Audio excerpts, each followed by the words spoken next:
Hello friends, आप सब अच्छे होंगे और आप सभी का मेरे चैनल पे स्वागत है। तो दोस्तों, आप सभी अच्छे होंगे और स्वस्थ होंगे एंड अपनी पढ़ाई में व्यस्त होंगे। तो दोस्तों, आज की इस वीडियो में हम एनएमएससी क्लास की प्रिपरेशन करेंगे, ठीक है। तो उसके अंतर्गत हमारा जो अभी वेबिनार एक टॉपिक है उसको हम शुरू करने वाले थे, है ना। तो आज के इस वीडियो में जो हमारा वेबिनार एक टॉपिक है उस टॉपिक का पूरा डिटेल्स जानेंगे, ठीक है, कि वेन आरेख क्या चीज़ है। वेन आरेख जो टॉपिक्स है उस टॉपिक्स के अंदर किस प्रकार से क्वेश्चंस आते हैं, आज पूरे डिटेल्स जानेंगे वेन आरेख टॉपिक का, ठीक है। वेन आरेख टॉपिक है हमारा, है ना।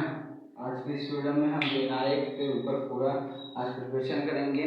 जो रीजनिंग का हमारा क्लास है ना, अभी हमारा रीजनिंग क्लास चल रहा है, ठीक है। रीजनिंग की क्लास है और रीजनिंग में जो वेन आरेख टॉपिक है उस टॉपिक पे हम लोग आए हैं। एंड जो फिगर काउंटिंग का है वो हो चुका है, पासर टॉपिक हो चुका है और जो तीसरा टॉपिक है वो भी हो चुका है। अब हम आए हैं अभी वेन आरेख टॉपिक पे, ठीक है। तो वेन आरेख टॉपिक क्या होता है एंड इसके क्वेश्चंस किस तरीके से होते हैं आज के इस वीडियो में पूरा डिटेल्स जानेंगे। तो चलो दोस्तों, आज के इस वीडियो को शुरू करते हैं। बट आगे बढ़ने से पहले मेरा नाम जान लो, मेरा नाम है जयप्रकाश यादव एंड ये जो मेरा चैनल है फ्रॉम जेपी यादव, मैं इसमें एनएमएससी एंड एनटीएससी कॉम्पिटिशन एग्जाम की तैयारी कराता हूँ। और जितने भी अभी आप रीजनिंग में टॉपिक्स पढ़ चुके हैं ये सभी टॉपिक एनएमएससी के लिए एंड एनटीएससी के लिए दोनों कॉम्पिटिटिव एग्जाम के लिए इम्पोर्टेंट है। आप दोनों को देखिए एंड जो हमारा व्हाट्सएप ग्रुप है उसको ज्वाइन जरूर करना, ठीक है। डिस्क्रिप्शन बॉक्स में मैं उसका लिंक दे दूंगा एंड वहाँ पे जो है कि आप क्वेश्चंस डालना शुरू हो गए कि किस तरीके से आप सॉल्व करोगे क्वेश्चंस एंड वीडियो जो है कि देना शुरू हो गया, तो आप हमारे व्हाट्सएप ग्रुप को ज्वाइन जरूर करो, ठीक है। तो चलो दोस्तों, आज के वीडियो को शुरू करते हैं एंड जो वेन आरेख टॉपिक है उसको पूरा अच्छे तरीके से डिटेल से समझना शुरू करते हैं। तो चलो बिना किसी देर से क्या करते हैं स्टार्ट, तो चलो शुरू करते हैं। तो दोस्तों, वेन आरेख कुछ इस प्रकार से होता है, बता रहा हूँ, ठीक है। जैसे एग्जाम्पल के लिए लेते हैं फल, केला, सेब, ठीक है। तो देखो ध्यान से, यहाँ पे लिखा है फल, केला एंड सेब। अब जो ये शब्द रूप है इसको हमको डायग्राम रूप में जो है कि यहाँ पे शो करना है, दर्शाना है, दिखाना है। तब आप किस तरीके से इसका जो सही पिक्चर है वो शो, मतलब जो जो सही जो वहाँ पे जो भी फिगर में जो भी रहेगा आकृति, तो कौन सा चित्र इस शब्द के लिए सही होगा। इसकी केला से क्या है, फल है ना। तो जैसे कि आप पहला जो कि यहाँ पे डेमो दिया है, मतलब जो भी चित्र है वो ये है कि इस प्रकार से दिया है। देखो पहला ये दिया है, ठीक है। दूसरा ये दिया है, ठीक है। और जो तीसरा है ये दिया है। चौथा जो है कि इस प्रकार से देखो, चौथा ऐसा दिया है। देखो यहाँ पे ध्यान से देखो, ये चौथा ऐसे दिया है, ठीक है। तो दोस्तों देखो, फल, फल, केला से, तो ध्यान से समझो। फल ये हमारा पूरा फल है। फल के अंतर्गत क्या आते हैं, केला आता है, सेब आता है। तो ये हमारे लिए सुइटेबल है क्योंकि ये चित्र इस वाले जो शब्द है इसको सही तरीके से ये फॉलो कर रहा है। अगर हम इस पे देखें तो देखो फल, इसको अगर हम फल लें तो केला, सेब अलग, तो ये इसके लिए सुटेबल नहीं है, तो ये गलत। एंड अब सेकंड नंबर की बात करें तो देखिए फल, फल के अंतर्गत आ गया ये केला, और केला के अंदर सेब आ गया, क्या नहीं आएगा, क्या सेब के अंदर केला आएगा, नहीं आएगा, तो ये भी गलत है। अब देखो ये है पूरा हमारा फल, ये वाला है, ये वाला फल है, ये वाला केला है ना, ये वाला केला है और ये वाला सेब है, सीधी सी है ना। तो अब आपको इसी तरीके से ये देखो, अब ये जो चित्र है ये वाला, ये इसको सही तरीके से आप फॉलो कर रहे हैं, तो ये इसका आंसर हो जाएगा। चौथे नंबर पे देखोगे तो वो भी गलत है ना। तो वेन आरेख का सिंपल सी परिभाषा बता रहा हूँ। वेन आरेख वह आरेख है जिसमें जो मूलभूत शब्द दिया रहता है उस शब्दों को हमको चित्र रूप में दर्शाना होता है, शो करना होता है, और जो चित्र वहाँ पे जो सही तरीके से शो करता है उसको हमको टिक करके आगे बढ़ना रहता है। ठीक है ना। तो ये एग्जाम्पल के तौर पे आप इसको लिख सकते हो, है ना। अब वेन आरेख की सीधी सी अगर डेफिनेशन बताऊं मैं तो यही है कि जो यहाँ पे वर्ड रूप में जैसे कि दिया है उसको हम सिंपल से, जैसे कि यहाँ पे देखो ये यहाँ पे दिया है ना। तो फल, फल के अंदर आ गया केला और सेब, तो इसको हम चित्र रूप में दर्शा रहे हैं, तो यही वेन आरेख होता है। तो सीधी से आप परिभाषा ऐसा लिख सकते हो कि जो शब्द दिया हुआ है उसका चित्र, चित्र रूप या अन्य रूप, कोई भी रूप हो सकता है, जरूरी नहीं कि चित्र हो, चित्र रूप एंड अन्य रूप से सही तरीके से, सही तरीके से दर्शाया जाता है, सही तरीके से दर्शाया जाता है। ठीक है, सही तरीके से दर्शाया जाता है, सही तरीके से दर्शाया जाता है। ध्यान से समझो, जो वेन आरेख है वो यह जो है कि शब्द जो है कि दिया है उस शब्द का हमको चित्र या कोई सा भी अन्य रूप है उसमें हमको सही तरीके से दर्शाना रहता है। तो ये जो है कि वेन आरेख कहलाता है, वेन आरेख, ये वेन आरेख कहलाता है, यही वेन आरेख कहलाता है। ठीक है, वेन आरेख कहलाता है ये इस तरीके से। तो वेन आरेख ध्यान से समझो, यहाँ पे जो शब्द रूप में दिया है उसको हमको चित्र रूप में या कोई सा भी अन्य रूप में उसको सही तरीके से दर्शाना होता है, वही जो है कि वेन आरेख कहलाता है। अब ऐसा भी होता है चित्र रूप में, इसका जस्ट विपरीत भी वेन आरेख ही होता है, जिसकी अन्य रूप या चित्र रूप में है उसको हम सही तरीके से शब्द रूप में बदलें तो वो भी वेन आरेख ही कहलाता है ना। वेन आरेख का दो डेफिनेशन हो सकता है। देखिए, पहला डेफिनेशन ये है कि जो शब्द रूप में दिया है उसका हम चित्र रूप में या अन्य रूप में उसको सही तरीके से दर्शाएं तो वह वेन आरेख कहलाता है।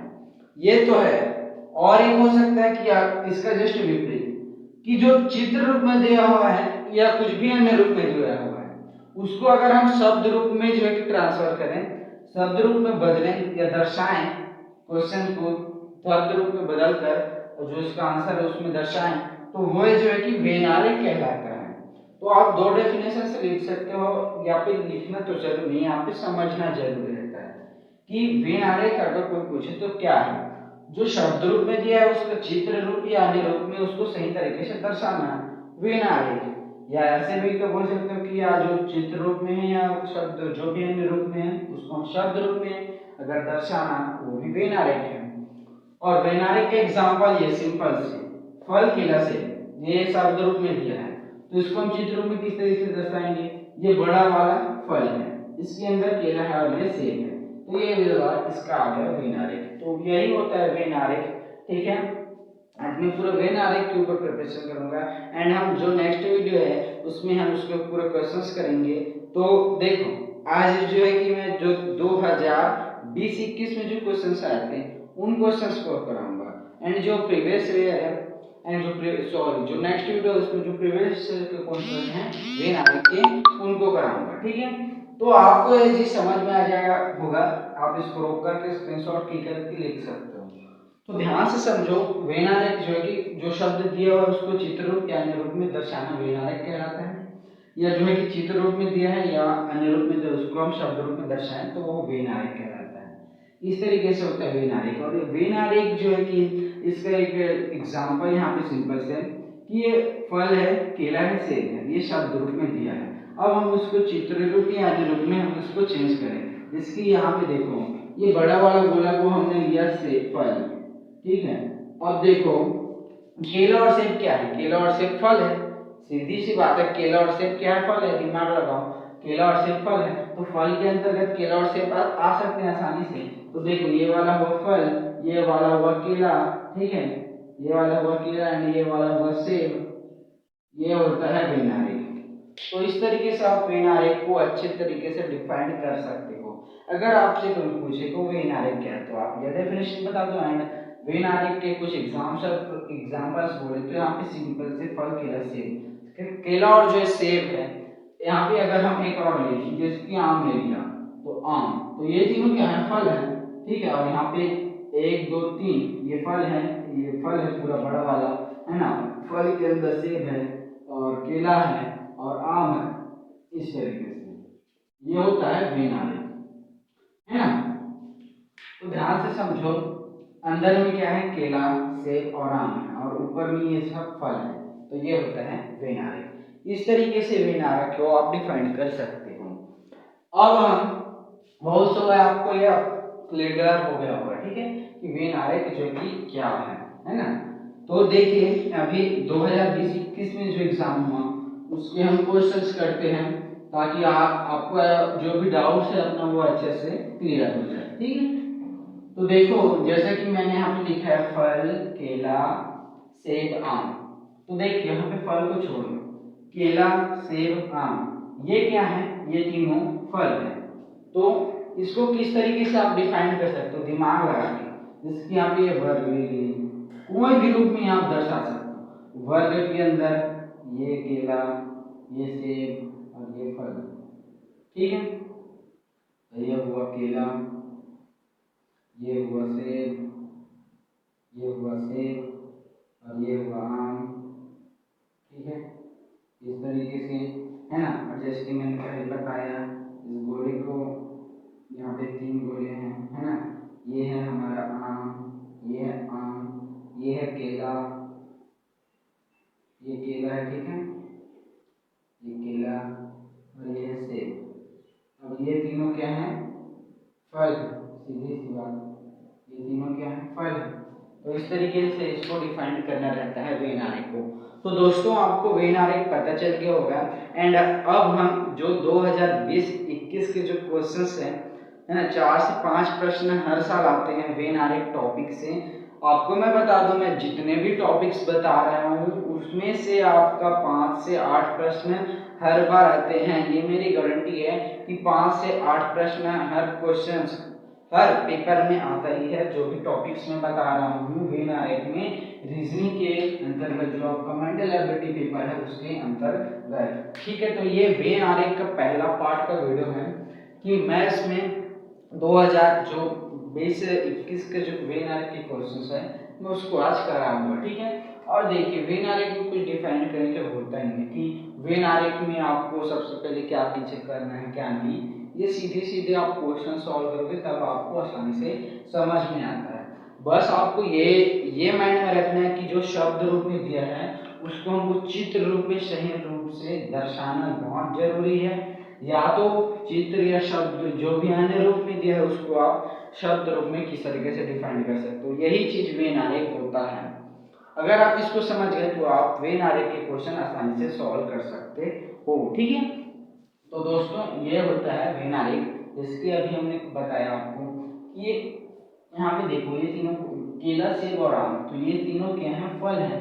तो देखो आप ये दिमाग लगा सकते हो कि देखिए हम यहाँ पे 3 खाने लिए, ये फल, ये केला, सॉरी ये यहाँ पे सेब, केला और ये आम, और ये तीनों क्या है, फल है, हो गया।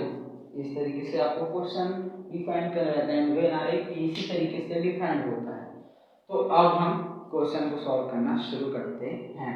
आपको ये जो कि पता चल गया होगा तो अब हम क्वेश्चन को हल करना शुरू करते हैं, जो 2020-21 के जो क्वेश्चंस हैं उसको, ठीक है। तो चलो शुरू करते हैं, ठीक है। तो मैं क्वेश्चन पेपर को रीड कर लेता हूँ, देख लेता हूँ, उसके बाद अब क्वेश्चन हम सॉल्व करेंगे, ठीक है। तो चलो शुरू करते हैं। यहाँ पे देखिए कौन सा वेन आरेख दिए गए वर्गों में जो सही शब्द है, तो सिंपल से आपको जो सही वाला है उसको डिफाइन करना है। तो देखो पहला क्वेश्चन दिया है फल, सेब, केला, फूल गोभी। ठीक है, ये आपके आसपास हो रही घटनाओं से ही क्वेश्चन होते हैं बिना लिख के, बड़े ही इजली होते हैं। एंड अब हम इसके ऑप्शन देखते हैं। ठीक है, ये ऑप्शन पे क्या है, ये, ठीक है, एंड बी ऑप्शन पे है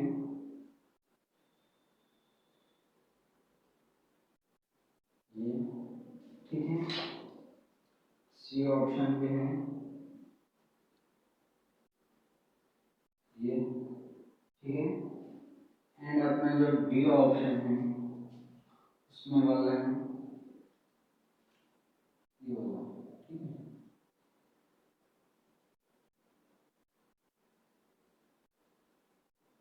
ये इस तरीके से अब हम क्वेश्चन को हल करते हैं। ठीक है, तो देखो ध्यान से समझो, यहाँ पे हमको क्या करना है, जो शब्द रूप में दिया है, यहाँ पे जो इसका वैनारिक रूप दिया है उसको, जो इसका सही रूप है उसको हमको सिंपल से जो है कि सेलेक्ट करना है, आगे बढ़ना है। तो ध्यान से समझो,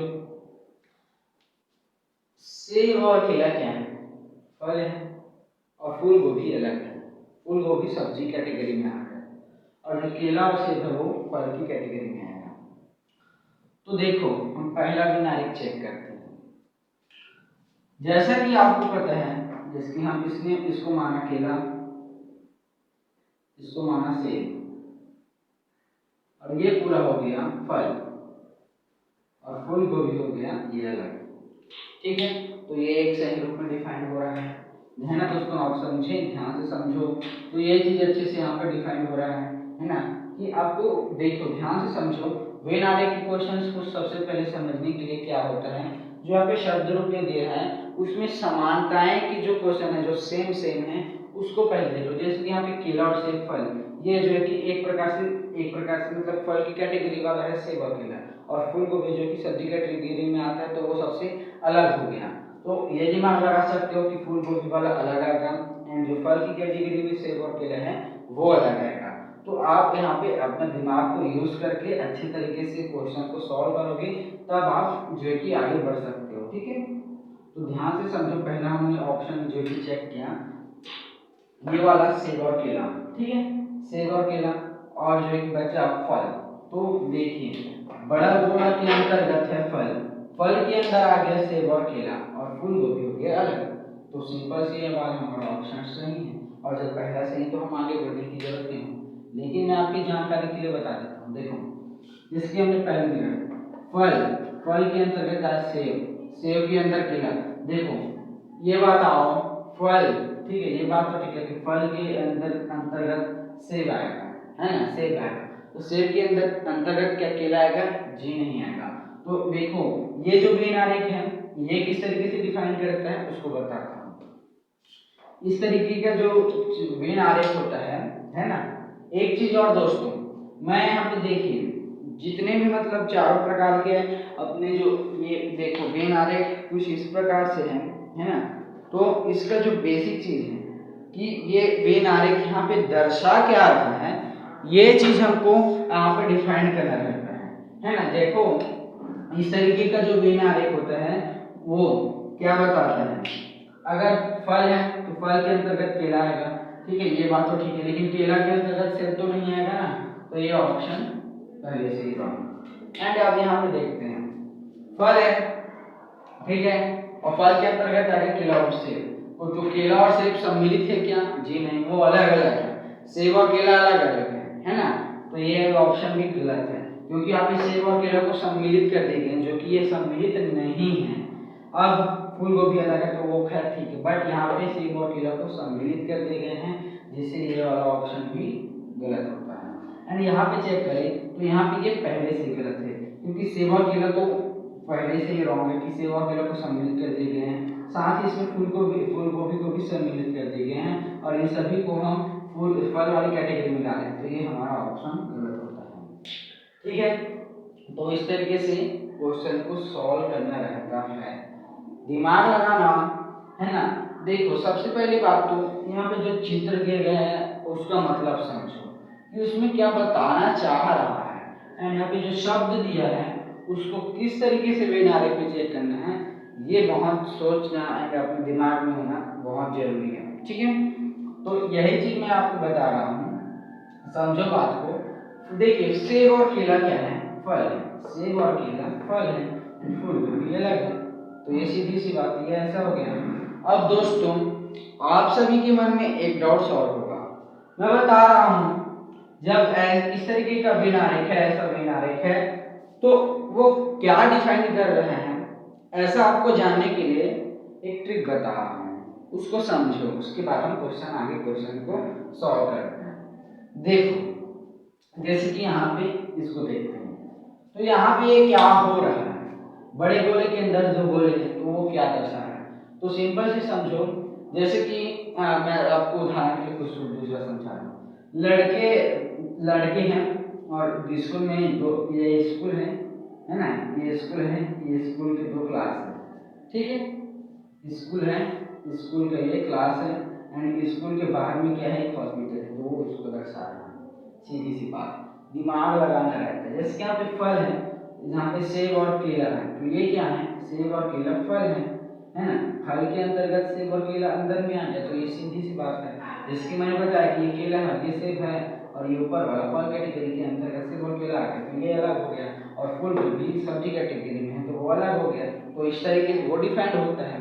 एंड यहाँ पे हम देखो इस तरीके का जो बिन आरेख होता है उसका क्या मतलब होता है। जिसके पूरा बड़ा वाला है, हमने माना उसको फल, तो फल के अंतर्गत ये केला और सेब को ला रहा है, और सेब के अंतर्गत केला आ गया, क्या जी नहीं, और केला के अंतर्गत फूलगोभी आ गया, जी नहीं है। तो इस तरीके से वो जो कि ऑप्शन गलत होता है, वो ये दर्शाता है।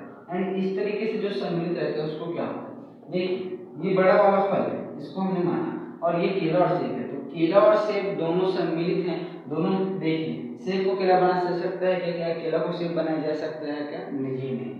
तो इस तरीके से जो बिना रेखा वो ये बताते हैं कि यहाँ पे केला और सेब है, केला को सेब बनाया जा सकता है और सेब को केला बनाया जा सकता है, वो ये डिफाइन करते हैं। फूलगोभी अलग है, तो ये ऑप्शन गलत है, हम केला को सेब नहीं और सेब को केला नहीं बना सकते।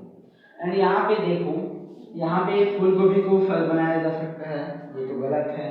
देखिए इसमें क्या है, फल कैटेगरी के अंतर्गत जो सब्जी है फूलगोभी, उसको भी ला दिए हैं, तो ये भी गलत है। तो ये तरीके से ये जो कि डिफाइन होता है। तो पहला क्वेश्चन आपको पता चल गया, अब हम सेकंड क्वेश्चन को सॉल्व करते हैं। ठीक है, सेकंड क्वेश्चन सॉल्व करते हैं। दोस्तों आप ध्यान से समझते जाओ, एंड अब जो है कि अब सभी क्वेश्चन को मैं क्या करूंगा, एक वीडियो में 2020-21 के क्वेश्चंस को करूंगा, एक वीडियो में 2019-20 ऐसे करके ना मैं पूरा जो टॉपिक है उसके क्वेश्चन कराऊंगा, तब ज्यादा इजीली पड़ेगा दूसरा। ठीक है, दूसरा दिया है सैनिक, सैनिक दिया है, और क्या दिया है, शिक्षक, शिक्षक दिया है, और वैज्ञानिक दिया है, ये दिया है। ठीक है, इस तरीके से अब आप लोग ये दिमाग लगाओ, सैनिक देश की रक्षा करते हैं, शिक्षक बच्चों को पढ़ाता है, वैज्ञानिक जो है कि विज्ञान के बारे में रिसर्च वगैरह करते हैं। तो इन तीनों में आपको कुछ संबंध दिखाई दे रहा है क्या, जी नहीं। सैनिक देश की रक्षा करते हैं, और जो शिक्षक है ना, शिक्षक हैं वो क्या करते हैं, शिक्षक का जो है कि अपना बच्चों को पढ़ाने का काम करते हैं। एंड जो वैज्ञानिक है वो रिसर्च करते हैं, है ना। तो देखो आपको मैं एक चीज बताऊं, सैनिक, शिक्षक और वैज्ञानिक, इसके अंतर्गत आपको क्या हो सकता है। सिंपल से अगर आप सोचो कि सैनिक देश की रक्षा करता है, और शिक्षक जो कि बच्चों को पढ़ाता है, एंड वैज्ञानिक जो है कि वैज्ञानिक अपना जो है कि देख काम करता है, साइंटिस्ट वगैरह से। अब देखो हम अगर सोचे इसको, तो ये तीनों फॉर्म अलग लग रहा है कि नहीं लग रहे हैं, बट ये तीनों फॉर्म अलग नहीं। अगर आप अच्छे से समझो, है ना, तो देखो वैज्ञानिक क्या करते हैं, रिसर्चेस करते हैं, जो सैनिक हैं वो देश की रक्षा करते हैं, शिक्षक पढ़ाने का काम करते हैं। तो सबसे पहले तो मैं इसका ऑप्शन दे देता हूँ, एंड उसके बाद हम इसका आंसर देखते हैं। ठीक है, देखो ये वन, ये देखो ये बड़ा है, ये इससे जुड़ा है, और ये इससे जुड़ा है, ये है पहला ऑप्शन। दूसरा ऑप्शन है कि वो ये तीनों अलग है, तीसरा ऑप्शन में हमको ये बता रहा है कि ये तीनों एक दूसरे से बंधे हुए हैं, है ना। एंड डी वाला ऑप्शन हमको क्या बता रहा है कि ये तीनों एक दूसरे के तीसरे के अंतर्गत आते हैं। तो अब हम इसको सॉल्व करना शुरू करते हैं। दोस्तों सेकंड नंबर का क्वेश्चन का प्रश्न करते हैं जिसके दिया सैनिक, शिक्षक और वैज्ञानिक। तो देखो सैनिक हमारे देश के लिए वर्क करता है, सैनिक जो कि बॉर्डर पे खड़ा होकर हमारे देश की रक्षा करता है। एंड जो शिक्षक होते हैं वो भी पेमेंट तो सब ये तीनों पाते हैं, है ना, पेमेंट तो हर कोई पाता है, बट ये तीनों का कॉम्बिनेशन एक साथ जुड़ा है भारत देश का विकास हेतु, भारत देश से जुड़ा हुआ है। देखो जैसे कि वैज्ञानिक वैज्ञानिक अपने रिसर्चेस वगैरह करते हैं जिससे इंडिया को जो भी कुछ भी करना है अंतरिक्ष में उसकी जांच होती है। एंड जो शिक्षक हैं वो बच्चों को ज्ञान दे रहे थे, वो भी हमारे देश के लिए है। एंड सैनिक हमारे देश की बॉर्डर पे रक्षा कर रहे हैं, है ना। तो ये तीनों का कॉम्बिनेशन एक साथ जुड़ा हुआ है देश के विकास से, देश की सुरक्षा से, देश आगे बढ़े, इन तीनों का कॉम्बिनेशन इससे बना है, जिससे हमारे जो सी ऑप्शन है ये इसका करेक्ट आंसर हो जाएगा वेन आरेख के अंतर्गत। वेन आरेख क्या होता है मैंने आपको बता दिया है डेफिनेटली कि जो भी शब्द रूप में दिया उसको हम चित्र रूप में उसको सही तरीके से दर्शाएं, या तो चित्र रूप में या जो भी अन्य रूप में दिया उसको अगर हम शब्द रूप में दर्शाएंगे तो वो वेन आरेख होता है। और वेन आरेख के क्वेश्चन को मैं जो कि आज के जो ये हम क्लास कर रहे हैं इसमें मैं 2020-21 के वेन आरेख के क्वेश्चन करा रहा हूँ। तो ये रहा सेकंड क्वेश्चन। अब हम जो है कि थर्ड क्वेश्चन देखते हैं। ठीक है, वीडियो में दोस्तों आप सभी एंड तक बने रहना, तब जब कि जो समझ आता है कि क्वेश्चन पे क्या क्या दिए हैं, कैसे कैसे सॉल्व करना रहता है। ठीक है, तो चलो मैं नेक्स्ट क्वेश्चन आपको सॉल्व कराता हूँ। ये सेकंड क्वेश्चन है जिसका प्रिपरेशन हम कर रहे थे। अब हम नेक्स्ट क्वेश्चन देखते हैं। ठीक है, तो देखो तीसरा क्वेश्चन है फूल, फूल है, चमेली है, और उसके बाद है गुलाब, गुलाब, और उसके बाद है गन्ना, उसके बाद है गन्ना, इस तरीके से। एंड अब देखते हैं इसका कॉम्बिनेशन, ये इस तरीके से एंड ये इस तरीके से। ए ऑप्शन, बी ऑप्शन है 1 2 3 4 चार वर्ड है। सी ऑप्शन पे इसका ये कॉम्बिनेशन है, ठीक है। एंड जो डी ऑप्शन है इस पे है ये वाला कॉम्बिनेशन इस तरीके से। तो चलो अब हम क्वेश्चन को सॉल्व करते हैं। ध्यान से समझना दोस्तों, यहाँ पे चमेली और गुलाब क्या है, फूल है, और गन्ना तो अलग है ना। गन्ना जो है कि हम गन्ने से गुड़ बनता है, शक्कर बनता है, तो वो एक अलग कैटेगरी में आ गया। बट जो फूल है जिसको हम पूजा के लिए या जो भी सजावट की सामग्री बनाने में फूल के यूज करते हैं, चमेली और गुलाब ये दोनों फूल की कैटेगरी में आ गए, और गन्ना हो गया अलग कैटेगरी का।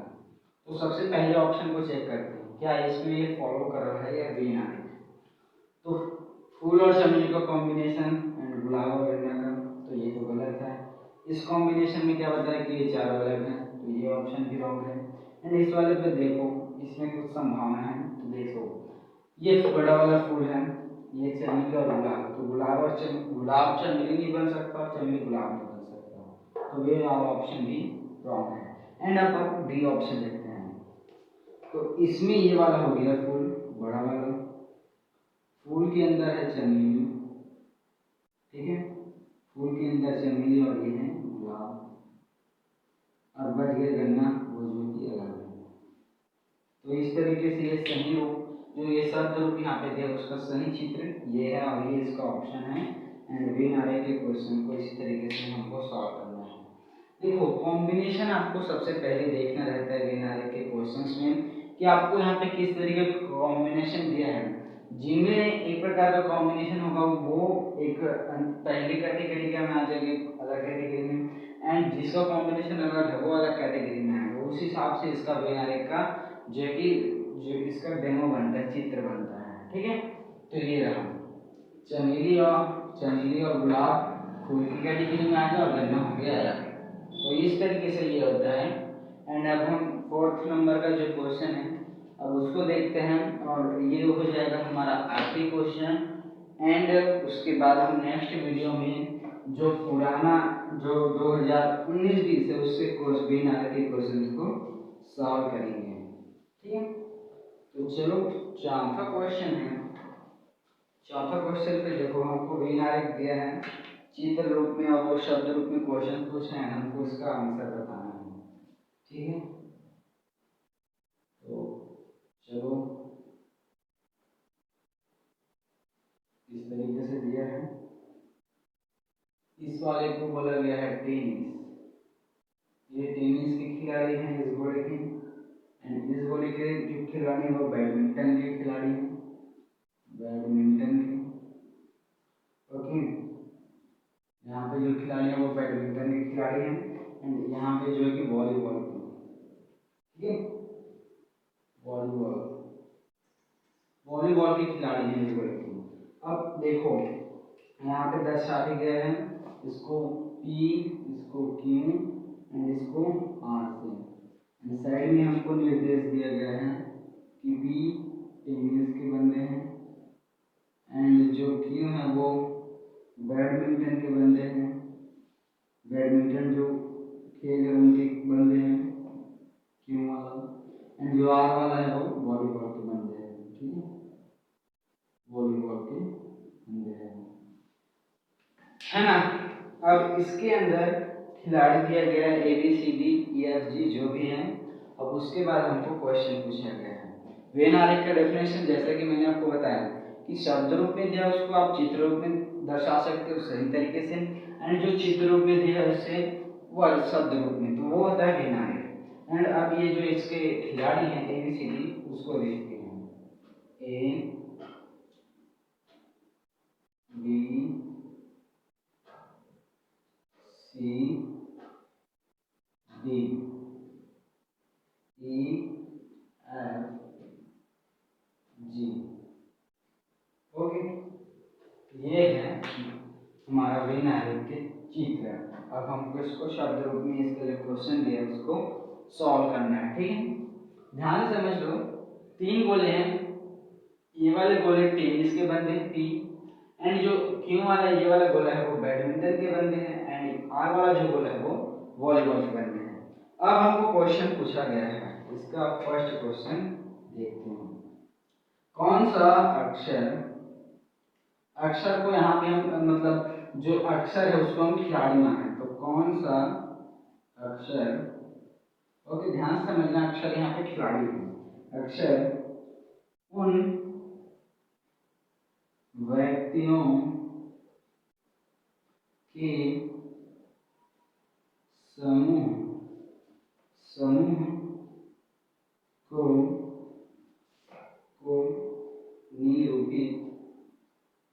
निरूपित कर रहा है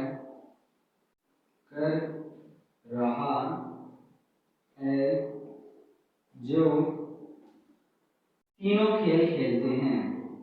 ऐसा कौन सा खिलाड़ी है, तो कौन सा बंदा है जो PQR tennis, badminton and volleyball तीनों खेल को खेलता है, तीनों खेल खेलते हैं। और इसका ऑप्शन दिया है B, ठीक है, और B ऑप्शन पे दिया है C ऑप्शन पे दिया है F, D ऑप्शन पे दिया है G। अब हमको क्वेश्चन को सॉल्व करना है, ठीक है। तो दोस्तों सबसे पहले बात तो इसको ध्यान से समझना, ये P वाले टेनिस के बंदे, Q वाले बैडमिंटन के बंदे हैं, R वाले वॉलीबॉल के बंदे हैं। और हमको क्वेश्चन में पूछा गया है कौन सा, यहाँ पे अक्षर को हम खिलाड़ी माने, तो कौन सा खिलाड़ी या अक्षर है वो ऐसे व्यक्ति के समूह में है जो तीनों खेलों को खेलता है, टेनिस, बैडमिंटन एंड वॉलीबॉल तीनों खेल को खेलता है। तो ध्यान से देखो यहाँ पे जो सी है वो तीनों गोले में आ रहा है कि नहीं आ रहा है, इस चीज को ध्यान से देखो। इस वाले गोले में भी आ रहा है एंड इस वाले गोले में भी आ रहा है एंड इस वाले गोले में भी आ रहा है। कहने का मतलब आर वॉलीबॉल के कैटेगरी में भी सी आ रहा है एंड जो क्यू है बैडमिंटन के कैटेगरी उसमें भी सी आ रहा है एंड पी का जो है टेनिस कैटेगरी का जो बंदा है उसमें भी सी आ रहा है। मतलब कि जो सी है वो तीनों खेलों को खेलता है, टेनिस, बैडमिंटन एंड वॉलीबॉल को। तो बी ऑप्शन हो जाएगा हमारा राइट आंसर। जो सी है, सी नाम का जो खिलाड़ी है वो खिलाड़ी टेनिस, बैडमिंटन एंड वॉलीबॉल तीनों को खेलता है। आपको यहाँ पे जो अक्षर है, जो भी अक्षर है उसको आपको देखना है और उसके बीच जो कॉम्बिनेशन है उसको समझते हुए क्वेश्चन का आपको आंसर देना है। जिसके यहाँ पे बोला कि कौन सा अक्षर तीनों समूह के खेल को खेलता है, तो ध्यान से देखना। ये जो तीनों गोले हैं, ये तीनों गोले में कौन एक से जो संख्या है वो कॉमन सभी में आ रहा है। तो देखो इसमें देखो ए बी सी डी इसमें आ रहे हैं, है ना, और इसमें ई डी सी एफ आ रहा है और इसमें बी सी और एफ जी आ रहा है। ठीक है, तो देखो सी जो है कि सभी वाले कैटेगरी में आ रहे हैं, टेनिस कैटेगरी में, बैडमिंटन कैटेगरी में, वॉलीबॉल कैटेगरी में। ठीक है, तो ध्यान से समझो। यहाँ पे क्या बताया जा रहा है कि जो सी नाम का जो बंदा है वो badminton and tennis, badminton and volleyball तीनों खेल को खेलता है। तो सी ऑप्शन हो जाएगा हमारा राइट आंसर। एंड अब इसका जो नेक्स्ट क्वेश्चन है हम उसको सॉल्व करते हैं। इसका नेक्स्ट क्वेश्चन एक और अगला क्वेश्चन दिया है तो उसको भी देख लेते हैं। ठीक है, एंड इसी को देखते हुए हमको जो है कि क्वेश्चन का आंसर बताना रहता है दोस्तों। ठीक है, तो चलो अब हम शुरू करते हैं, है ना। यहाँ पे इसका सेकंड क्वेश्चन दिया है, कौन सा अक्षर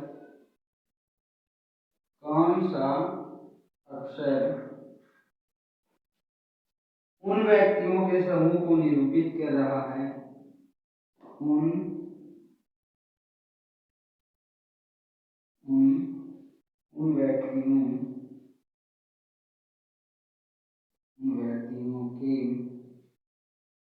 के समूह को निरूपित कर रहा है। ऐसा कौन सा अक्षर है जो ऐसा समूह के व्यक्ति को निरूपित कर रहा है, जो टेनिस और बैडमिंटन खेलता है, पी एंड क्यू को खेलता है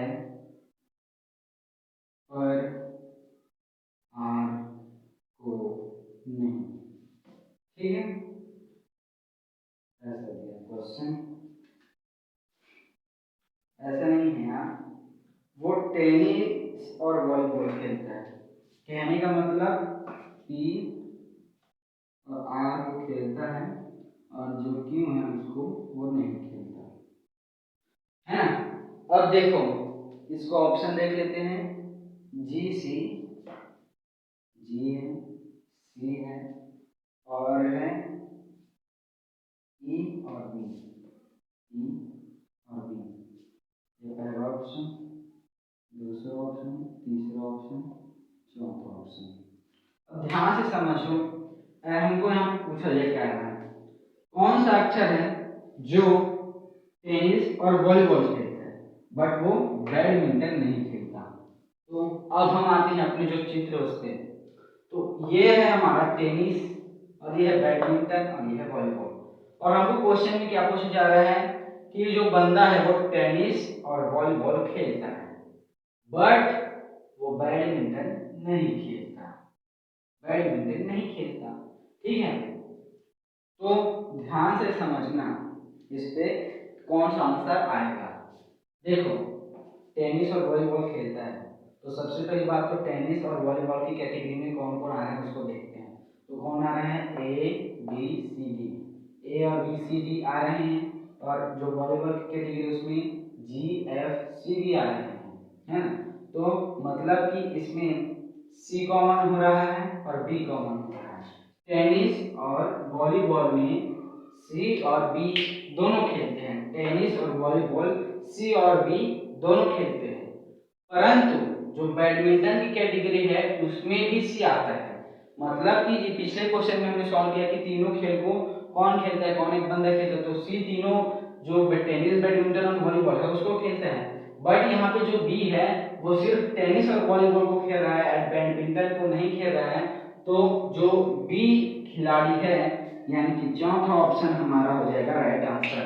हमको यहाँ पे पूछा गया है कि टेनिस और वॉलीबॉल खेलता है वो बंदा बट बैडमिंटन नहीं खेलता।